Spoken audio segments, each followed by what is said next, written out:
Beleza. Bom, meus amiguinhos e minhas amiguinhas, mais uma vez sejam bem-vindos, tá? Sintam-se em casa. Hoje nós vamos conversar, porque a nossa aula é uma conversa, né? É um diálogo. E hoje nós vamos comentar sobre o capítulo 2, que é um capítulo muito interessante, que vai falar sobre, finalmente, a nossa relação de parentesco e filiação, tá? Nesse primeiro momento, nós vamos hoje, precisamente, falar de alguns enunciados, de alguns conceitos introdutórios, identificar quem é quem, tá? Coisas básicas. A base tem que ser ministrada para que depois nós possamos entender os seus efeitos, tá? Então, aí no material dos senhores, que vocês estão aí com o roteiro, né, do capítulo 2, o meu roteiro não está tão bonito como o roteiro de vocês. O roteiro de vocês está mais organizado, né? Eu queria só chamar a atenção desse enunciado, desse conceito que eu coloco aí para vocês, que normalmente quando a gente estuda a relação de parentesco, o que nos vem logo à nossa mente é considerar uma situação, uma relação de afinidade mesmo. Quando eu menciono afinidade, é justamente o que considera os anseios, né, os gostos propriamente ditos, né, as aptidões propriamente ditas dentro daquele contexto de família. O papel que cada um vai exercer dentro do ambiente da família propriamente dito, tá? Então eu inicio já minha aula informando que toda vez que nós quisermos estabelecer um elo de parentesco, a gente considera não apenas a relação entre os sujeitos propriamente ditos, a identificação desses sujeitos, mas a verdadeira finalidade, a função que cada um vai exercer dentro daquele contexto familiar, daquele seio familiar, daquele ambiente familiar, tá? O papel que cada um vai desempenhar ali, dentro da sua ótica, dentro da sua finalidade, né?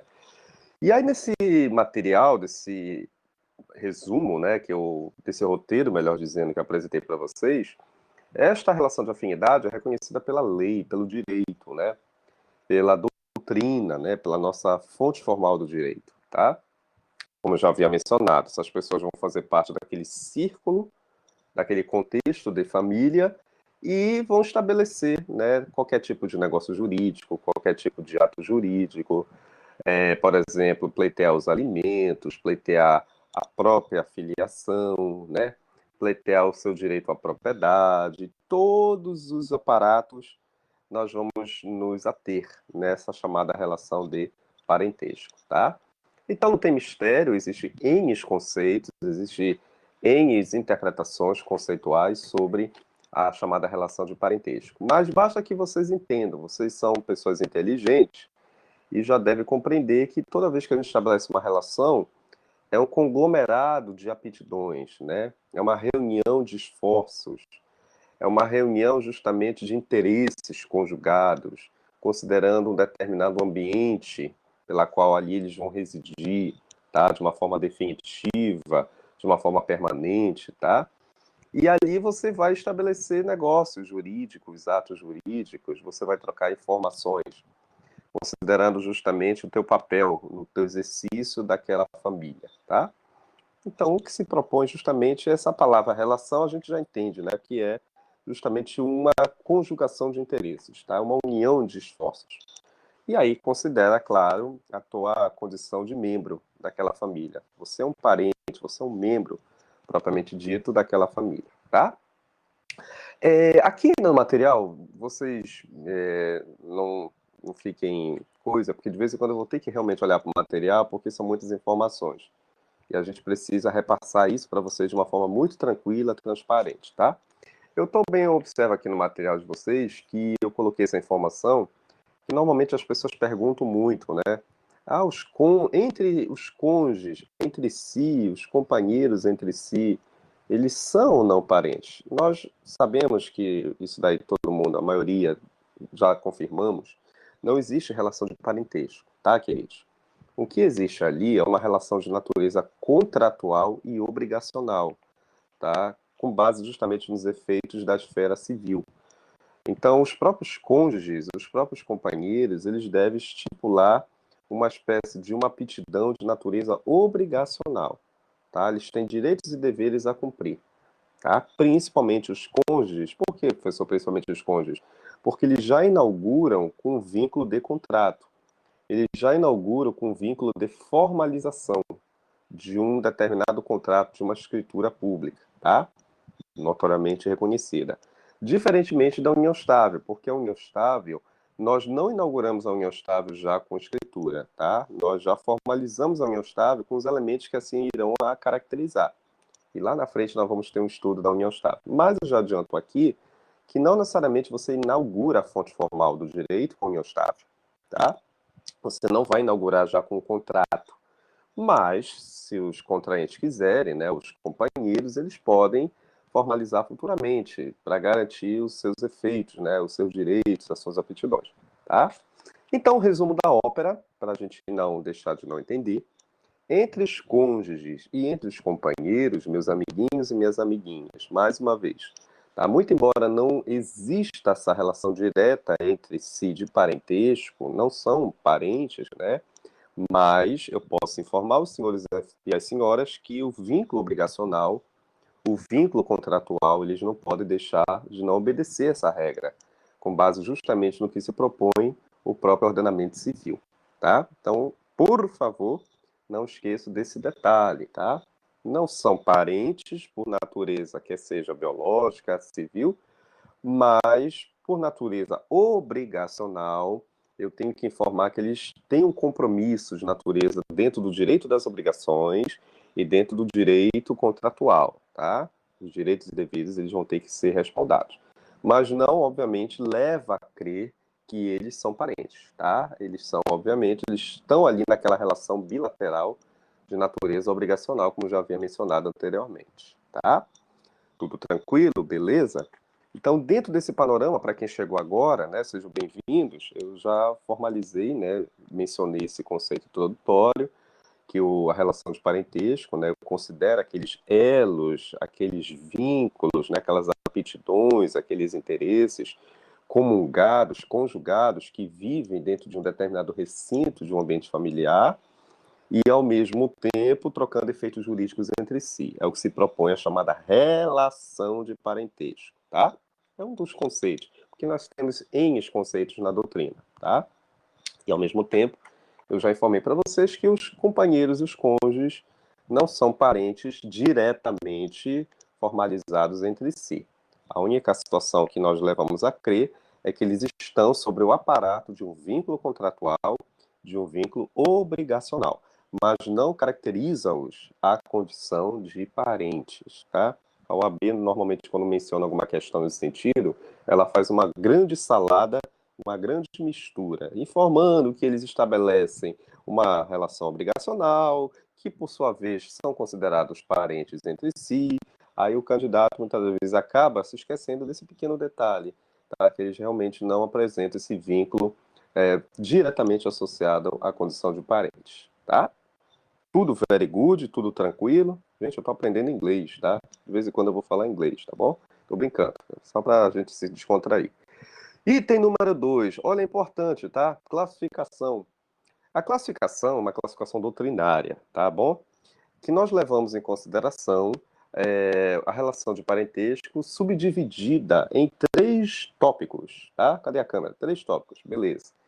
Nós consideramos a relação de parentesco considerando a sua natureza, considerando, indubitavelmente, a linha, né, a qual pertencem esses parentes, e considerando, obviamente, também o grau de parentesco.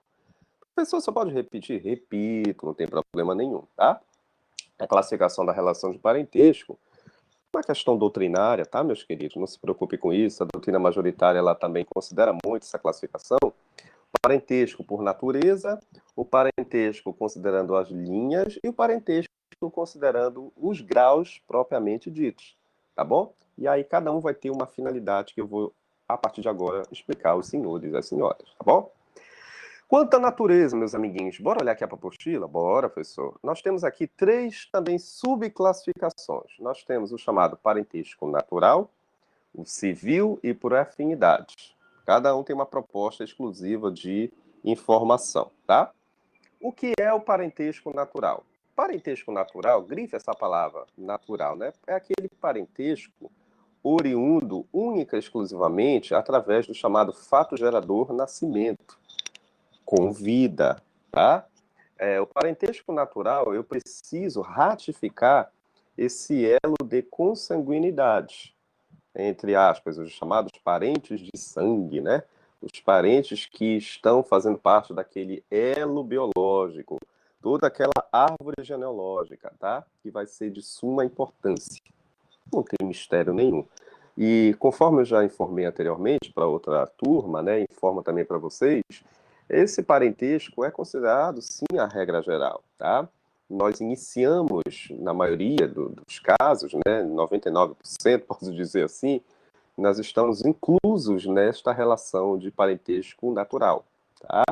Então, não tem mistério nenhum, esse parentesco ele precisará da ratificação do fato gerador nascimento, você é oriundo, né, desse fato gerador, e você precisa ratificar os efeitos do elo de consanguinidade, tá?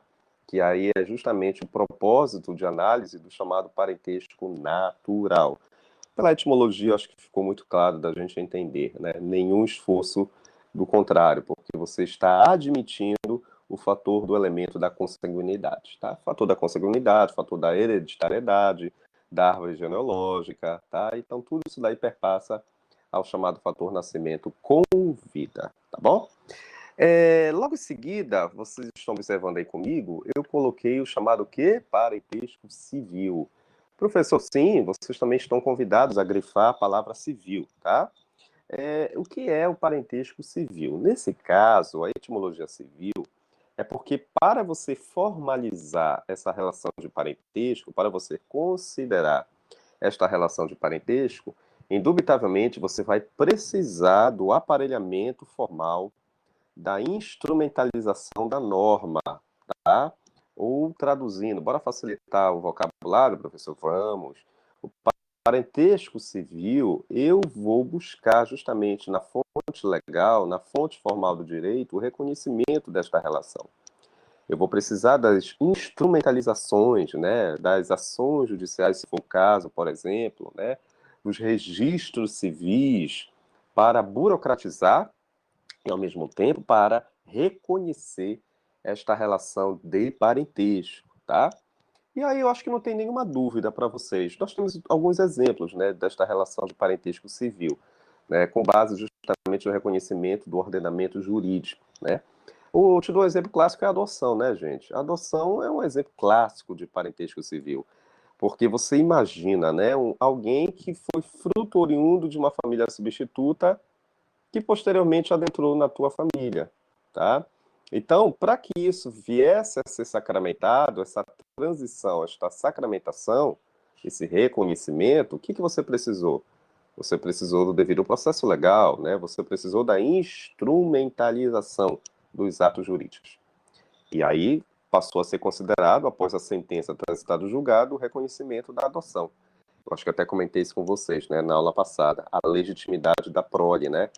A prole não somente de natureza consanguínea, mas também aquela prole reconhecida após a sentença transitada julgado que formalizou, sacramentou aquela adoção.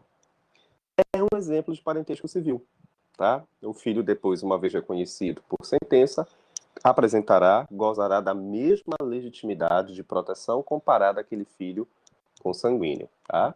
Então já entendi, professor. O civil eu preciso, para reconhecer aquele parente, eu preciso de uma ajuda, né? De um auxílio da instrumentalização de quê? Da própria fonte formal, da própria lei, da própria norma, né? Do próprio devido processo legal, da instrumentalização do processo, que vai me garantir, posteriormente, que eu formalize aquela relação de parentesco. E um exemplo clássico é justamente esse que eu mencionei para vocês, a própria adoção, tá? Além da adoção, sabe outro exemplo de parentesco civil que você vai anotar aí? Eu acho que até coloquei no material, não me lembro se eu coloquei, tá? Ah, não, não coloquei, mas eu já vou falar agora.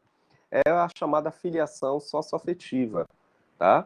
É um outro exemplo de parentesco civil, que atualmente está sendo muito subsidiado, está crescendo muito, né? Por quê, professor? Porque a filiação socioafetiva, você vai formalizar uma escritura pública em cartório, reconhecendo, por exemplo, o Joãozinho como seu filho socioafetivo. Claro, né? Além da sua condição de filho socioafetivo, você também tem direito de buscar um registro. E aí eu te falei na aula passada, você anotou, né? Por favor, você tem que ter anotado aquele provimento número 63 do CNJ, tá? Depois eu até convido algum colega aí, só para colocar aí no chat, para algum outro colega, caso não tenha anotado, não se esquecer. Esse provimento 63 do CNJ, né, ele reconhece a possibilidade de você formalizar uma escritura pública em sede de reconhecimento de filiação socioafetiva, a chamada dupla paternidade, a dupla maternidade. E ali é um exemplo clássico de parentesco civil, né? Por que civil, professor? Porque você está subsidiando do aparato do ordenamento do direito civil, da própria norma civil, da própria norma propriamente dita que vai te dar toda aquela proteção legal, tá? Então aí você vai buscar todo o procedimento burocrático para que lá na frente venha a estar deferida essa condição de relação de parentesco, tá? Então, não podemos esquecer jamais. Outra informação importante que eu observei agora aqui também no material. Tanto parentesco natural, quanto parentesco civil, quanto parentesco por afinidade, que daqui a pouco eu já vou explicar. Todos eles, gente, a gente também não pode esquecer do elemento da afetividade, tá? Que esse elemento passou a ser considerado como o principal elemento caracterizador do novo conceito de família, né? Do atual conceito de família. Então, o afeto, a relação subjetiva, o respeito, né? A troca de experiências, etc, etc, tudo também tem que fazer parte dessa relação de parentesco. E não vai fugir a regra dentro do parentesco civil a gente ratificar o elemento da afetividade, é claro, né?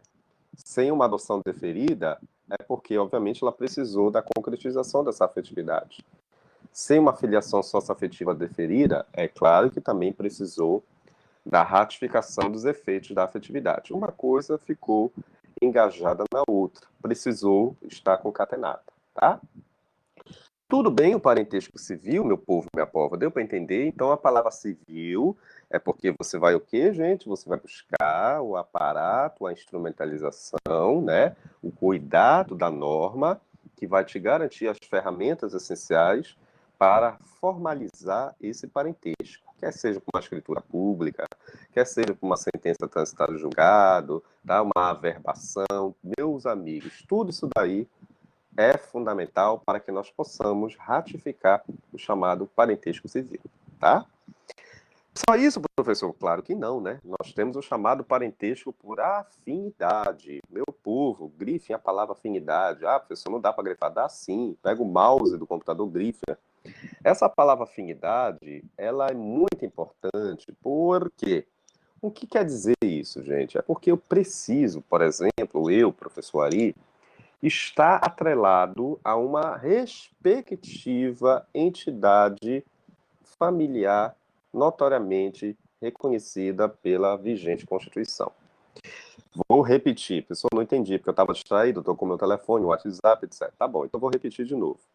Esse parentesco por afinidade é porque, para eu formalizar esse parentesco, antes de mais nada, eu preciso já estar atuante, eu preciso já ter confirmado uma entidade familiar específica, notoriamente reconhecida já pela Constituição propriamente dita, tá? Aí eu vou provocar vocês. Quais são as entidades que já estão notoriamente reconhecidas pela nossa vigente Constituição? Salvo me engano, são três, né? Uma já existira, olha o verbo, né? Já havia muito tempo já existido, que é o casamento. Aí depois tivemos a união estável e agora a família monoparental. Então essas três entidades, precisamente, principalmente o casamento, a união estável, o sujeito ele deve já fazer parte. E aí? Ele vai estabelecer um elo de parentesco, de afinidade, de aptidão com os parentes, sabe de quem? Do teu cônjuge ou do teu companheiro, tá? Então, o professor Ari, por exemplo, ele vai ter um parente por afinidade. Por que isso? Porque o professor Ari pode ser casado ou o professor Ari pode estar convivendo em união estável, tá? Então, a esposa dele, indubitavelmente, já sabemos que não é parente dele. Ela simplesmente apresenta um elo contratual, um vínculo obrigacional. Vocês já sabem disso. Agora, a mamãe da esposa do professor Ari, né, a genitora, para ficar até mais bonito, elegante essa nomenclatura, né? A genitora da mãe, no caso, a genitora da esposa do professor Ari, essa genitora é a sogra. E aí, obviamente, vai ser uma parenta por afinidade. Por que por afinidade? Porque o professor Ari é casado. Ou, de repente, ele estabelece uma união estável. Tá? Então, a palavra afinidade é porque eu pertenço a uma entidade notoriamente já reconhecida pela Constituição. Eu pertenço a uma entidade familiar. E aí os parentes do meu cônjuge, do meu companheiro, serão para comigo, sim, parentes. Tá? E aí, indubitavelmente, a regra é bem clássica. A lei assim os considera. Tá? Tanto quer seja os genitores da minha esposa, né, os pais da minha esposa, como também, de repente, até os filhos dela. Né? Muito embora com ela não tenha filho diretamente, mas pode ser que ela já tenha tido filhos de outras relações pretéritas, né, anteriores. Serão meus enteados, tá? Uma enteada ou enteado, depende. Estes também são meus parentes por afinidade. A diferença é que eles estão agora numa situação de descendência, porque eles são filhos da minha esposa. Basta você observar, né? Há toda a sequência de ordem, que daqui a pouco eu já vou falar, tá? Então, os sogros e as sogras por ordem de ascendência, né? Os enteados por ordem de descendência. E se a minha esposa, por exemplo, tiver algum irmão ou alguma irmã, também serão meus parentes, né? Aí, nesse caso, nós vamos considerar como os cunhados, né? E aí nós vamos direcionar para a categoria, né, dos colaterais, que daqui a pouco também já vou explicar sobre isso, tá? Então, eu colando aqui no material de vocês, observando, eu proponho essa discussão, tá? Que o parentesco por afinidade, eu preciso já ter ratificado previamente, obrigatoriamente, diga-se de passagem, tá? Já tenho que ter ratificado uma entidade familiar específica, notoriamente reconhecida pela Constituição, que no caso é o casamento, a união estável, né, o monoparental, tá? Então, essas entidades eu preciso estar em alguma delas. E aí eu vou considerar os parentes, quer seja do meu cônjuge, quer seja do meu companheiro. E ali eu vou estabelecer esse elo, tá? Essa afinidade. Eu vou estabelecer justamente essa interligação entre sujeitos, tá? E aí isso pode acontecer, professor, olhando para cima, né? Na ordem dos ascendentes, que aí nós vamos considerar os sogros e as sogras, ou olhando para baixo, né? Nós vamos observar a ordem dos descendentes, que são os enteados, né? São os filhos da minha esposa, mas que não necessariamente são os meus filhos, tá? São filhos de uma outra relação. Ou os irmãos da minha esposa, que no caso serão os meus cunhados, tá? E aí, dentro desse procedimento, esses indivíduos serão os parentes por afinidade. Agora, eu queria chamar a atenção de vocês para um outro detalhe. Já dizia a música, detalhe pequeno de todos nós aqui, né? Por favor, eu coloquei no material de vocês e não esqueçam depois de verificar.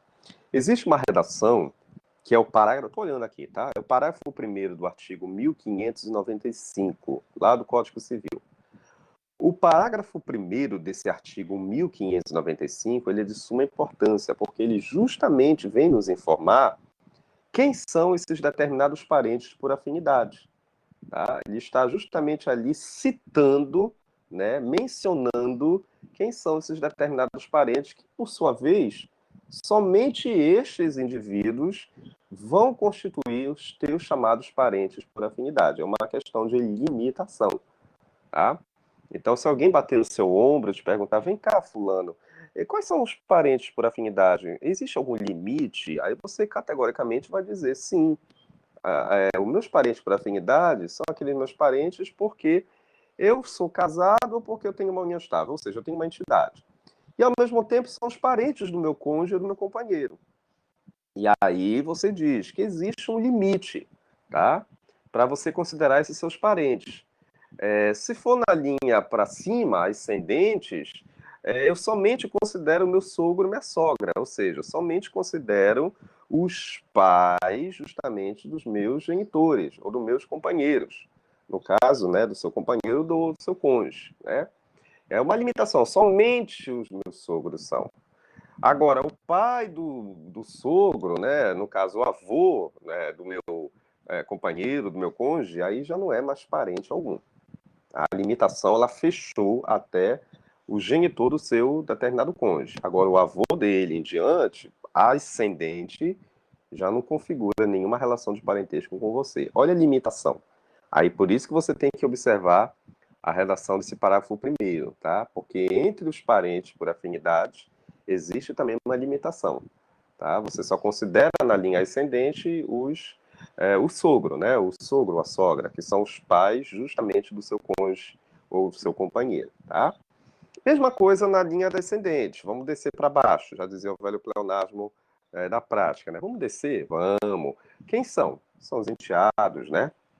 Os enteados filhos de uma outra relação do teu cônjuge ou companheiro. Ah, mas o enteado, ele também tem um filho, professor. Esse filho do enteado é seu parente? Não. Porque também nós vamos estipular uma limitação. Até onde eu vou o reconhecimento dos parentes, tá? Ou seja, até onde eu estou observando esta relação de parentesco. Até que ponto eu estou chegando. A nomenclatura, a limitação, e até que momento eu estou assim considerando como meus parentes. Tá? E a mesmo raciocínio. O seu enteado é o seu parente por afinidade linha reta, é ascendente. Agora, se o teu enteado tem filhos, ele não é mais teu parente, porque já existe uma limitação. Fechou até o enteado esta relação de parentesco. A partir daí em diante, como dizia aquela música, tudo liberado, tá? Aí já não é mais teu parente em hipótese alguma, tá? Aí a gente vai observar também os irmãos, né? Ah, os irmãos do seu cônjuge, professor, do seu companheiro. Sim, são os meus cunhados, né? Obviamente que eu também os considero como parentes. Agora, indubitavelmente, tem aquela velha regra, acho que até coloquei aqui, estou olhando agora, aquela velha regra dos concunhados, né? Ah, por exemplo, o meu cunhado, mas ele é casado com a fulana ou com fulano, seja lá quem for. Esses indivíduos que já estão casados com o meu cunhado, seria uma espécie de concunhado, né? O cunhado do meu cunhado. Meus queridos, eles não são teus parentes, tá? Teus parentes, por natureza ou colateral, que daqui a pouco eu vou explicar, que no caso são os cunhados, é até aí que existe a limitação. Te lembra do parágrafo primeiro desse dispositivo, tá? Você somente considera os cunhados como colaterais, né, por afinidade. Agora, se o cunhado é casado, se ele tem uma união estável, a esposa dele, o marido, seja lá quem for, essa galerinha aí não tem nenhuma relação de parentesco para com você. Não é o seu cunhado. Tá? É o cunhado do cunhado. Isso daí, a lei ela descarta essa possibilidade. Não são parentes dos chamados concunhados.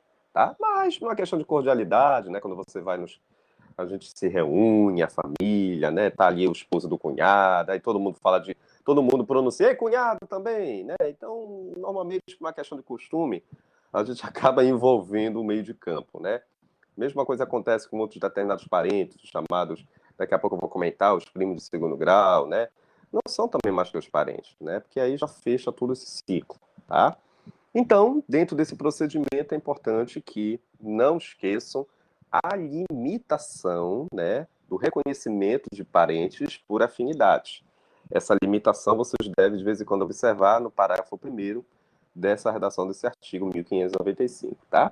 Repita, professor. Sim, no caso a limitação ascendente, somente os sogros, tá?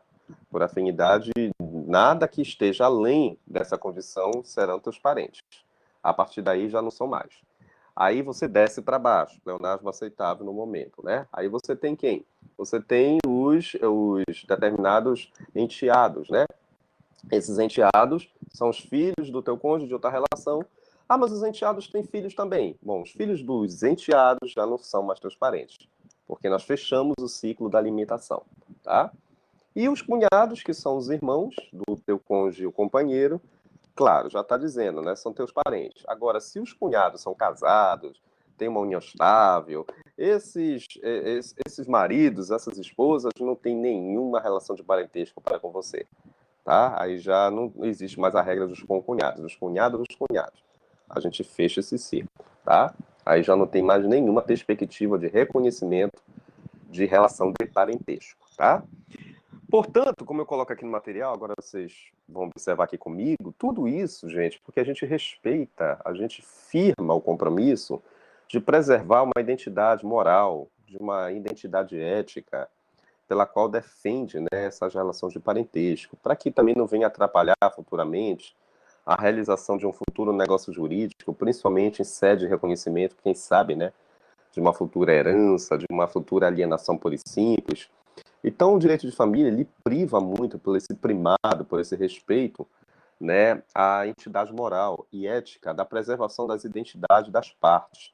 Nós não podemos jamais atrapalhar esse tipo de procedimento de reconhecimento, porque isso vai trazer sérios prejuízos, principalmente no momento de deferir um outro tipo de negócio. No caso, uma herança, no caso de uma partilha futura. Então, a gente não pode, nesse caso, infringir. Tá? É uma questão bem remota, né? Que o direito de família já vem defendendo há muito tempo. Tá? Outra classificação, até aqui tudo bem, né, meu povo e minha povo? Estamos nos entendendo, tá? Qualquer coisa, se vocês tiverem alguma dúvida, estou olhando agora para vocês, belos rostos que eu estou olhando aqui, para começo de conversa, eu estou olhando o início das nomenclaturas dos nomes, mas tudo bem, tá? Aí, logo em seguida, eu falo da classificação das linhas.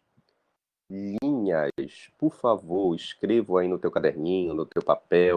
Professor, caiu a caneta, não tem problema, eu aguardo. Vamos lá. Linhas é um direcionamento, tá? É um percurso pelo qual aquele tipo de elo de parentesco irá proceder, tá? Só para facilitar, porque muitas das vezes você imagina que seja uma outra conotação, mas na verdade, parentesco em linha é porque eu estou considerando alguém que vai descender de alguém, e alguém que vai ser oriundo de alguém, é alguém que vai surgir de alguém, tá? É alguém que vai ser gerado por alguém. Nesse caso, você está seguindo uma relação de continuidade. Nesse caso, você está trabalhando o conceito de linhas, tá? E isso, meu povo, tanto pode acontecer para cima, subir para cima, pleonasmo aceitável, ou você pode descer para baixo, pleonasmo aceitável também, tá? Isso tanto pode acontecer para linha ascendente, como para linha descendente, tá? E aí, eu coloquei aqui no material para vocês também, encarecidamente, vocês depois vão observar, a redação do artigo 1591, né, que ele vem explanar para nós que existe justamente esse elo vertical, né, porque a linha propriamente dita, ela deve ser entendida, compreendida sobre uma interpretação vertical. Você vai observar que esse percurso vai percorrer de uma forma vertical, tá? Ou de baixo para cima, ou de cima para baixo, tá? E no caso das linhas, anotem, pelo amor de Deus, tá? No caso das linhas consanguíneas verticais, essa relação de parentesco, ela é infinita. Se alguém puder colocar isso aí no quadro de aviso aqui na plataforma, eu agradeço. Meio ponto pro Nais, tá? Tô brincando. Mas vocês, por favor, não esqueçam disso, tá? Repita o que o senhor falou. Repito. Eu estou dizendo que, no caso, a ordem de parentesco por linha, tá? E se tratando de relação consanguínea, tá? A linha, quer seja ascendente ou descendente, ela é infinita, tá? Estou falando a linha de parentesco por consanguinidade, tá? Agora, a linha de parentesco por afinidade, meu povo, minha pova, nós temos aquela redação que você já colocou aí no seu caderninho. O parágrafo 1º do artigo 1595. Existe a chamada o quê? Limitação, né, professor? Sim. A limitação quer seja para cima, que você somente considera o sogro e a sogra, e a limitação para baixo, tá? Que você somente considera os teus enteados. Tudo bem? Então, por favor, quem puder, também não esqueçam. Quem já estiver anotando, existe limitação de linhas retas somente para parentescos por afinidade. Agora, não existe limitações, tá, de linhas em sede de parentesco por quê? Por consanguinidade. É infinito, tá? Se é consanguíneo, sobe para cima ou desce para baixo, pleonasmo aceitável, vai embora, tá? Tem os teus avós, tem os teus bisavós, triavós, e vai embora. Tem os teus filhos, tem os teus netos, tem os teus bisnetos, e aí a gente fica até meia-noite aqui falando de nomenclaturas, tá? E é justamente isso que eu trago aqui para vocês, tá? Essa divisão. Essa divisão, em se tratando de linhas consanguíneas, ela não observa nenhuma regra de limitação. Você não vai ter nenhum obstáculo. Agora, você vai ter limitação se for por afinidade. Cadê essa regra da afinidade? Parágrafo 1º, do qual artigo que eu falei? O 1595, que indubitavelmente os senhores e a senhora já devem ter anotado, tá? Então, dentro desse sentido, é importantíssimo que vocês não esqueçam justamente essa informação, tá? Além das linhas, então deu para entender o que é linha, né? Linha, justamente, só para deixar bem claro, que normalmente os alunos perguntam, linha é justamente o direcionamento vertical, é o percurso, é quando um determinado parente vai proceder, vai firmar o compromisso de gerar um outro parente, tá? Haverá justamente a origem, sequencialmente, de um parente para com o outro. Você vai proporcionar a geração de um determinado parente perante ao outro parente, e assim subsequentemente. Isso, obviamente, é infinito, considerando os parentes de sangue, os chamados consanguíneos, as linhas ascendentes e descendentes são infinitas, e contrapartida, né, em se tratando por afinidade, nós vamos encontrar o quê? Limitações, tá? E a limitação está na redação do parágrafo 1º do artigo 1595, tá?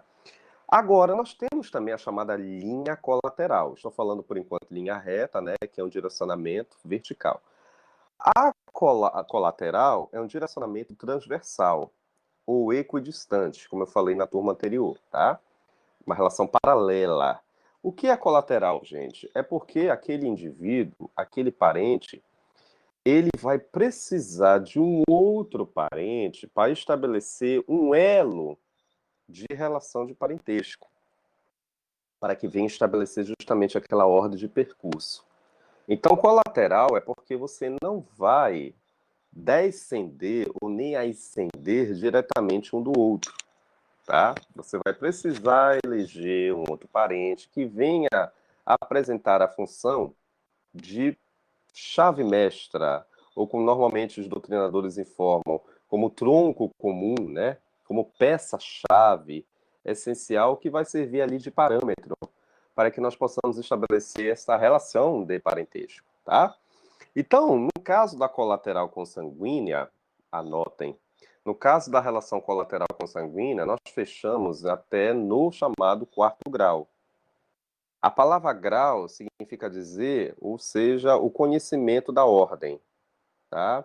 São as chamadas classes. Isso é muito comum quando você for estudar em sucessões. E nós temos a chamada ordem de preferência, ordem de vocação hereditária.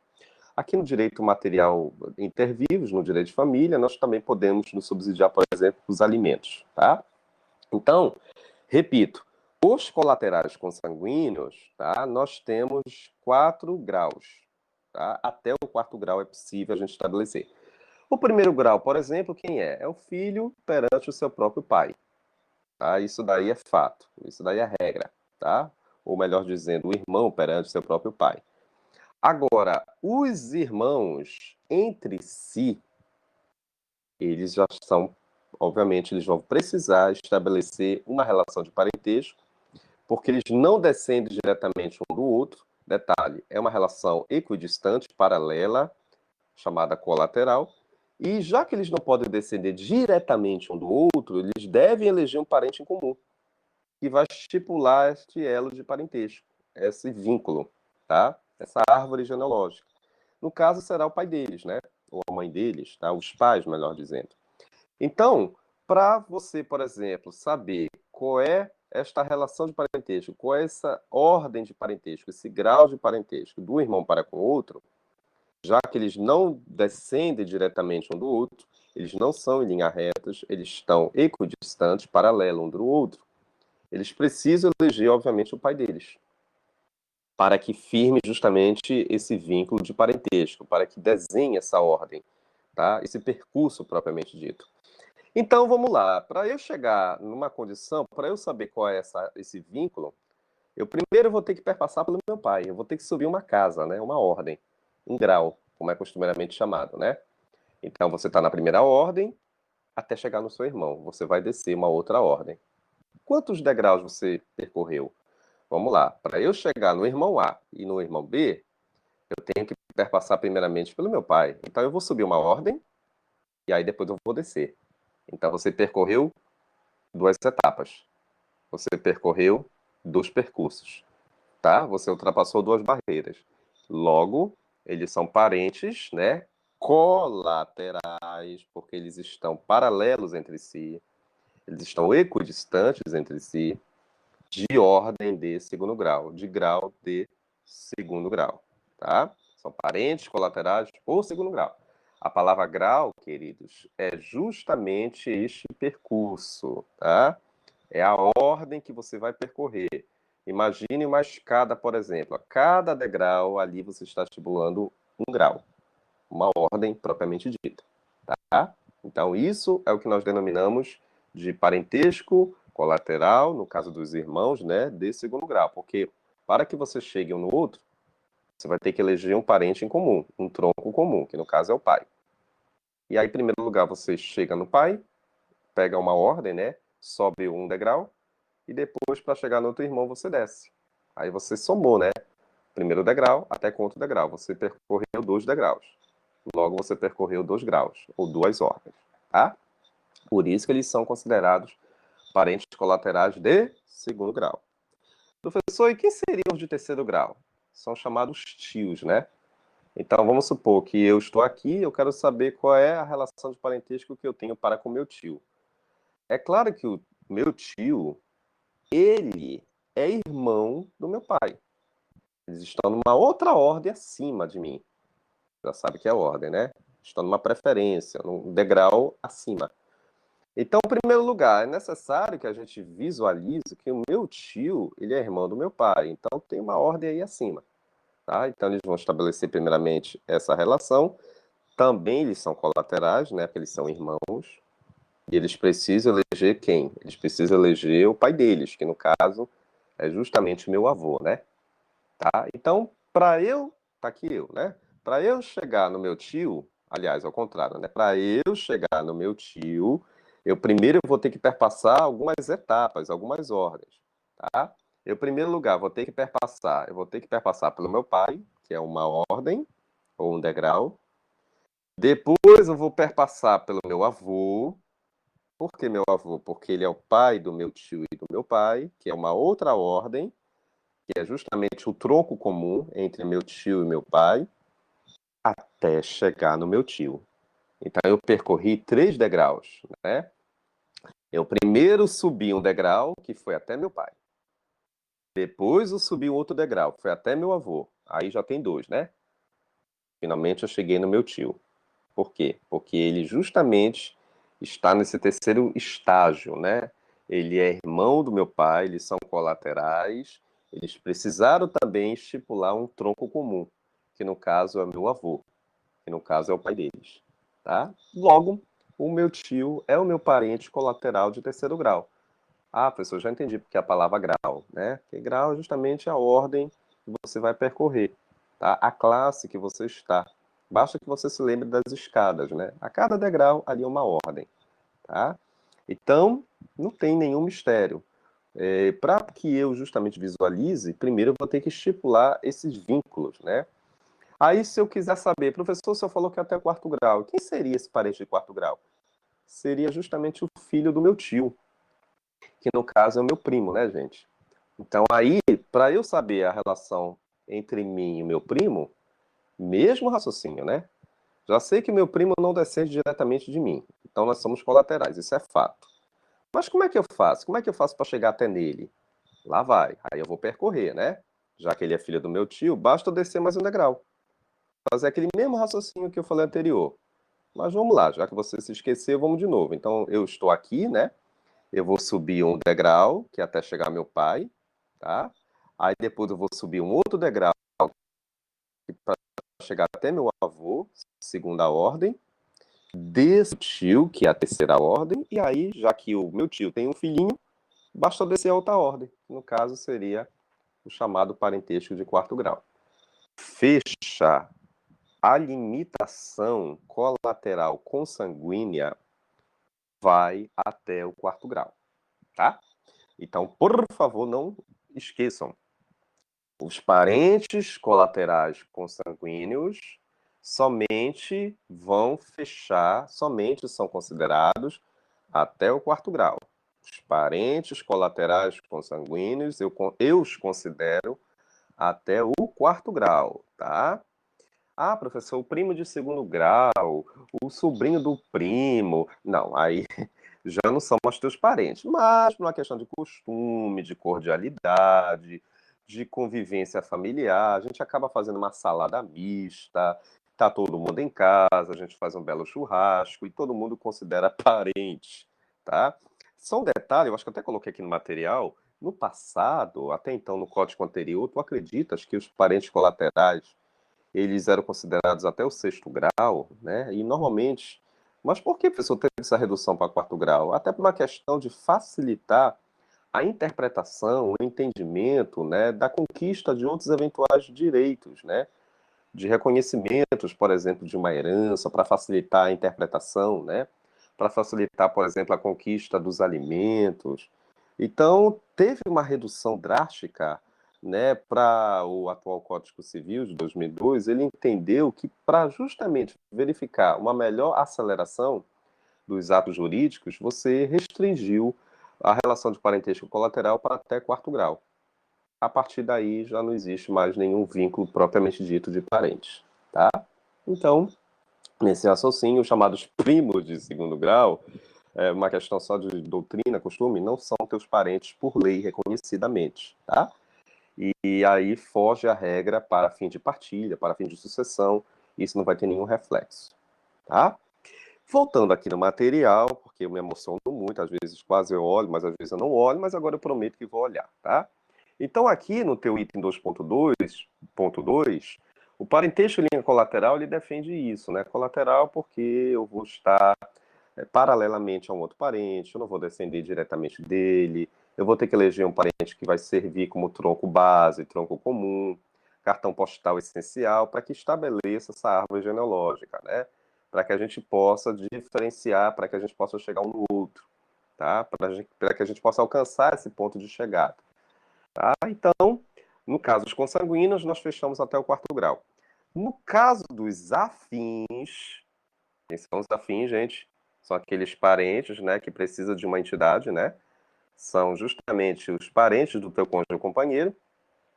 No caso, os colaterais por afins, por afinidade, você fecha até o segundo grau, tá? Até os cunhados, tá bom? Mais simples ainda de entender, né? Os parentes colaterais por afinidade, você só considera os cunhados. Ah, mas ele tem uma esposa, já sei que os concunhados não são teus parentes, tá? Ah, porque ele tem filhos, já sei também que eles não são teus parentes, tá? Só fecha nos irmãos do teu cônjuge e companheiro. Somente os teus cunhados são teus parentes colaterais de segundo grau. Por que segundo grau, professor? Porque nós estamos associando aos irmãos, né, do teu cônjuge. E a etimologia, a palavra irmãos, automaticamente teu cérebro já associou. Parente de segundo grau. Agora, os tios do teu cônjuge, os sobrinhos avós, não são teus parentes, tá? Ah, e falar em tio-avô, né? Quem é o tio-avô? Só para uma questão de curiosidade, seria o irmão do teu avô, tá? Aí, o mesmo raciocínio, se você toma você como ponto de partida, né? Já que é o irmão do teu avô, aí nós temos que fazer também essa mesma árvore genealógica. No caso, se for você, seria o teu parente consanguíneo colateral de quarto grau, tá? Agora, se você considerar o seu pai, já seria de terceiro grau, porque você já está subindo uma ordem, né? Você já está tendo uma outra ordem acima, que é de preferência, tá? Então, o tio-avô, justamente que é o irmão do teu avô, para você que é filho do teu pai, para você o teu tio-avô já seria de quarto grau, tá? Agora, para o seu pai já seria de terceiro, porque isso é muito relativo, isso é muito flexível, flexibiliza bastante. A mesma coisa o sobrinho neto, né? O sobrinho neto já seria o filho do tio-avô. Olha que curioso, para você já não seria mais parente, né? Se você considera como ponto de partida para querer saber qual é a relação de parentesco. Agora, para o teu pai, sim, já seria de quarto grau, o filho do tio-avô, tá? Olha como flexibiliza o direito de família. Professor, mas não é difícil de entender. Você que está elegendo como peça-chave para tentar identificar aquela relação de parentesco. Se eu estou me tomando como exemplo, a contagem começa por mim. Se é o meu pai que estou tomando como exemplo, a contagem começa por ele, e assim subsequentemente, tá? Então, o tio-avô para mim já seria de quarto grau. Agora, para o meu filho, já não é mais parente, porque não é mais grau nenhum. Seria de quinto, mas não existe quinto grau, tá? Para o meu pai, já sobe mais um degrau, já seria de terceiro, tá? Então, flexibiliza, tá? É isso que eu quero que vocês nunca esqueçam, dependendo do ponto de partida pela qual você quer chegar. De que é melhor dizendo, quer iniciar, né? Dependendo do ponto de inicialmente que você quer discutir essa relação, tá? Aquela peça-chave, aquele parente que você quer tomar como exemplo. Ali você vai fazer toda essa contagem, toda essa árvore genealógica para estipular essa relação de parentesco, tá? Aqui no teu material, então, de vez em quando eu olho para vocês, mas eu olho também para cá, nós temos também algumas limitações em sede de obrigações, né? Em sede de parentesco. Não se preocupe que nós vamos falar isso lá na frente, mas só vou aqui dar uma dica para vocês, que normalmente quando você pleiteia os alimentos, né? Também, a exemplo de outras relações, a obrigação alimentar também vai respeitar toda uma ordem também de preferência para você pleitear. Normalmente, aquele alimentado, né, ou aquele alimentando, que vai necessitar dos alimentos, o alimentando, ele vai ingressar com o seu pedido de imediato contra os seus genitores. São os parentes por linha reta ascendente. Eles vão ser os preferenciais. Ah, professor, mas eles não têm condição de prover esses alimentos. Para quem nós vamos apelar agora? Continua subindo para cima. Pleonasmo aceitável. Nós vamos buscar agora quem? Os progenitores, os avós. Não tem mais ninguém para cima, professor. Todo mundo morreu. Vamos descer para baixo? Vamos descer para baixo. Vamos verificar se tem um outro parente que possa prover esses alimentos, tá? Se não tiver mais ninguém, aí a gente vai buscar quem? A gente vai buscar os colaterais até segundo grau. Então, por exemplo, eu coloquei no teu material, depois você vai ver, mas não se preocupe, nós vamos ter uma aula sobre isso, mas eu já estou adiantando, né? Que a relação de parentesco também está inserida nas N obrigações, principalmente obrigações alimentares, obrigações matrimoniais, patrimoniais, hereditárias, né? Então, se você um dia quiser pleitear alimentos, a ordem preferencial são para os teus genitores. Se eles não tiverem condições, vai ver a natureza complementar dos avós. Se nenhum deles tiver condições, aí o juiz ele vai descer. Ele vai ter que chegar nos colaterais até segundo grau, que no caso são os irmãos, tá? Aí eu coloquei como exemplo para vocês essa redação do 1697, só para deixar bem claro para os senhores e para as senhoras, tá? Aí outro exemplo que eu coloquei aqui é a restrição do casamento. Também não se preocupe que nós vamos ter uma aula sobre casamento lá na frente. Mas eu já adianto que o simples fato de você estar naquela relação de parentesco, você também não pode querer firmar, por exemplo, casamento por uma questão ética, por uma questão moral, né? Firmar casamento entre os teus ascendentes, né? Entre os teus descendentes, tá? Isso daí é um ato nulo de pleno direito. Ah, eu quero casar com a minha mãe, não, aí ou a pessoa está alcoolizada, ou a pessoa está com algum déficit cognitivo, porque isso daí é uma questão moral e ética, tá? Então, no caso dos parentes por linha reta, tá? No caso dos parentes por linha colateral, também você não pode firmar casamento entre os irmãos, tá? Eu coloquei até uma ressalva aqui no teu material, no caso dos tios. Regra geral, que são terceiro grau, você também não firma casamento.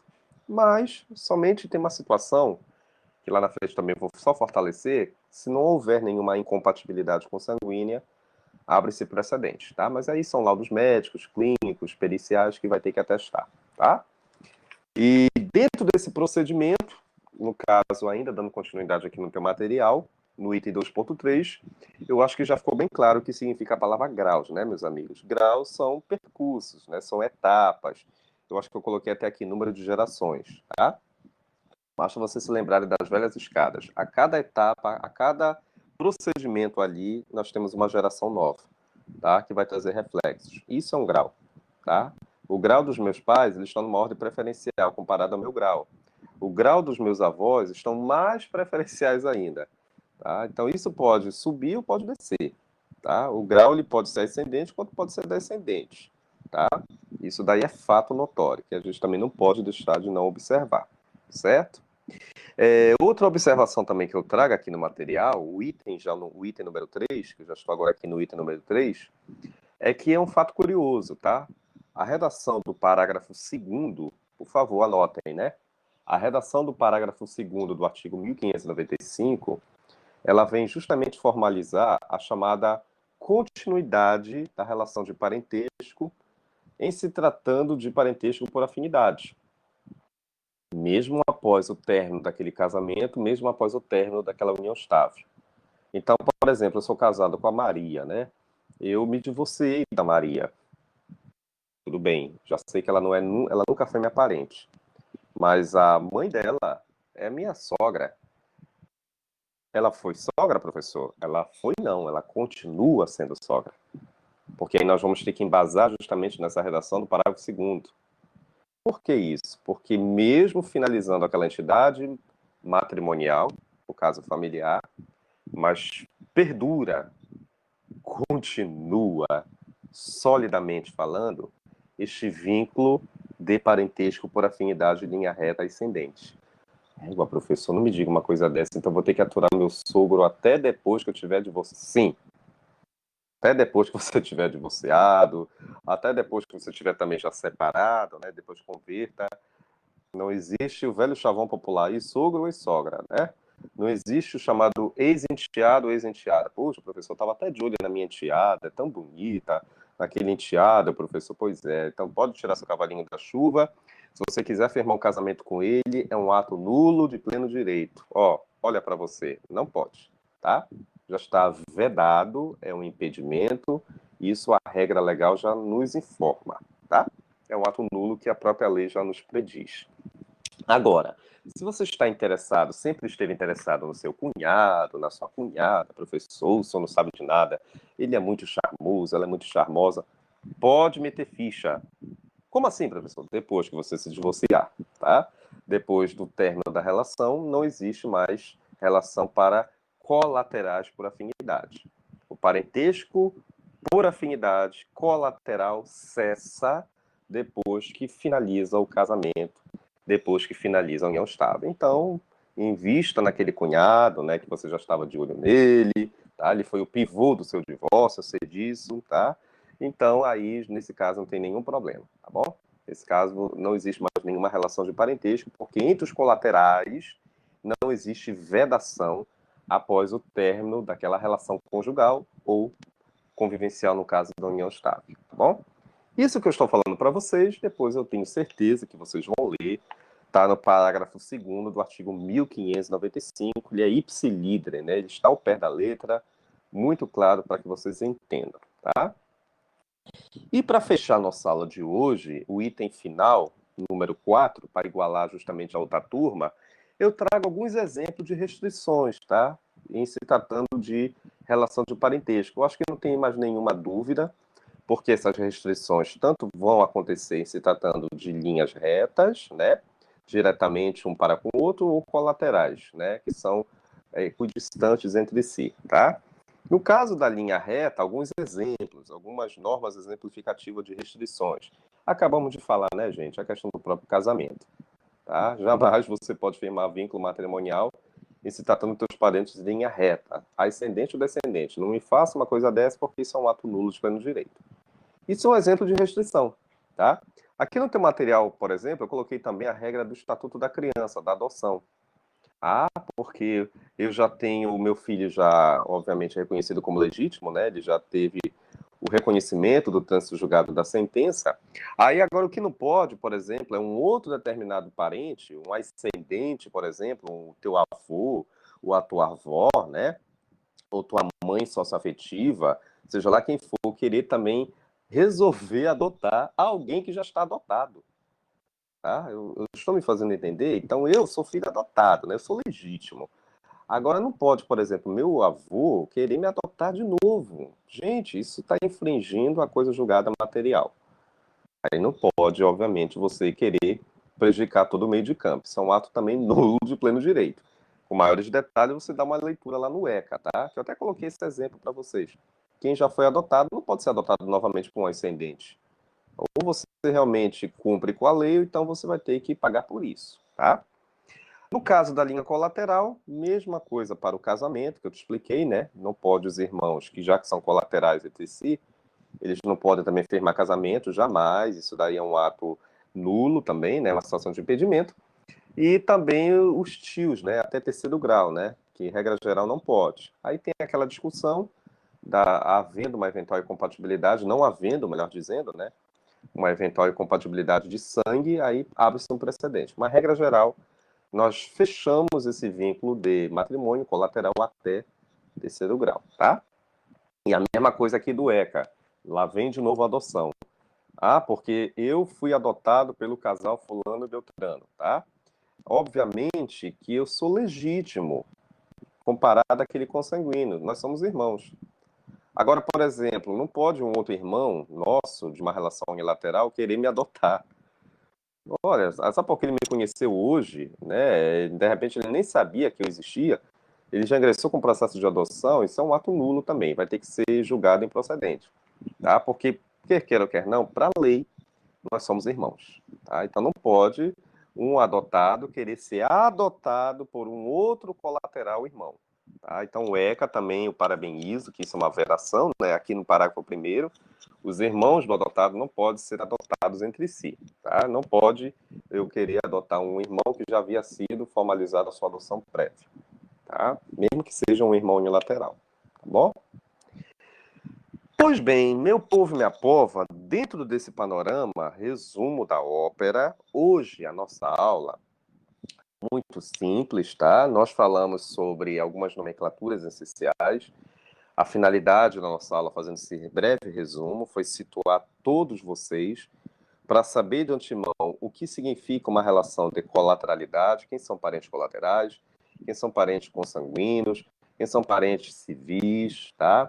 Nós identificamos justamente esse sujeito de direito, nós observamos alguns exemplos de restrições em sede de relação de parentesco, tá? Nós observamos justamente essa árvore genealógica, considerando principalmente a regra dos colaterais, tá? Para que vocês entendam o funcionamento desta relação propriamente dita perante o próprio Instituto do Direito Civil. Isto vai ser fundamental para as nossas futuras aulas, tá? Principalmente quando nós estivermos pleiteando o reconhecimento de uma adoção, o reconhecimento de um alimento, o reconhecimento de uma futura herança. E aí nós precisamos justamente buscar essas identidades desses sujeitos, né? Situar esses sujeitos perante aquele contexto daquela família, né? Verificar quem é quem nessa relação. E aí nós precisamos justamente dessa aula de hoje para que a gente identificasse essas análises introdutórias, né, para que não ficasse, obviamente, nenhuma dúvida no ar, tá? Eu espero que realmente não tenha tido nenhuma dúvida, tá? Eu espero que vocês tenham assimilado, espero que tenham compreendido a aula de hoje, tá bom? Já são exatamente 6 horas e 8 minutos, só passei 8 minutinhos.